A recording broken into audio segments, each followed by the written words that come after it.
look at the question number 15. From the top of a building of height 50 root 3, PQ height of the building 50 root 3 meter ಇದೆ. A person observes an object on the ground at angle of depression 60 degree.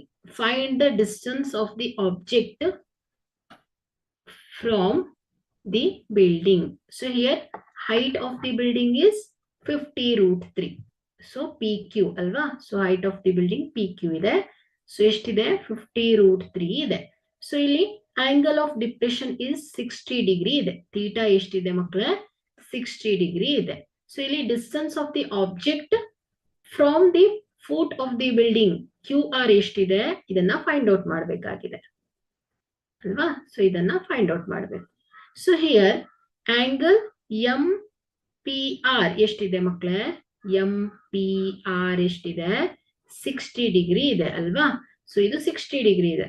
ಹಾಗಾದ್ರೆ ಇಲ್ಲಿ P R Q ಕೂಡ ಏನಾಗತ್ತೆ ಮಕ್ಕಳೇ ಇದು ಕೂಡ 60 degree ಆಗತ್ತೆ. ಯಾಕೆ ಹೇಳಿ ಇಲ್ಲಿ ಪಿ ಎಂ ಮತ್ತು ಕ್ಯೂ ಆರ್ ಏನಾಗಿದೆ ಹೇಳಿ ಪ್ಯಾರಲಲ್.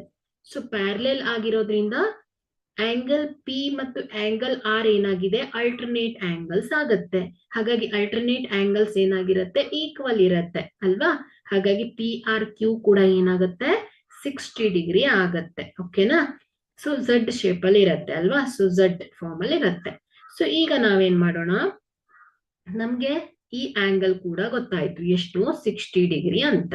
ಸೊ ನಮ್ಗೆ ಪಿ ಕ್ಯೂ ಸೈಡ್ ಗೊತ್ತಿದೆ, ಆಂಗಲ್ ಗೊತ್ತಿದೆ. ನಾವು ಕ್ಯೂ ಆರ್ ಸೈಡ್ ಅನ್ನ ಫೈಂಡ್ ಔಟ್ ಮಾಡಬೇಕು. ಹಾಗಾದ್ರೆ ನಾವು ಯಾವ ಒಂದು ಟ್ರಿಗ್ನೋಮೆಟ್ರಿಕ್ ಫಂಕ್ಷನ್ಸ್ ಅನ್ನ ಯೂಸ್ ಮಾಡ್ಬೋದು ಮಕ್ಕಳೇ ಟ್ಯಾನ್ ಫಂಕ್ಷನ್ ಅನ್ನ ಯೂಸ್ ಮಾಡ್ಬೋದು.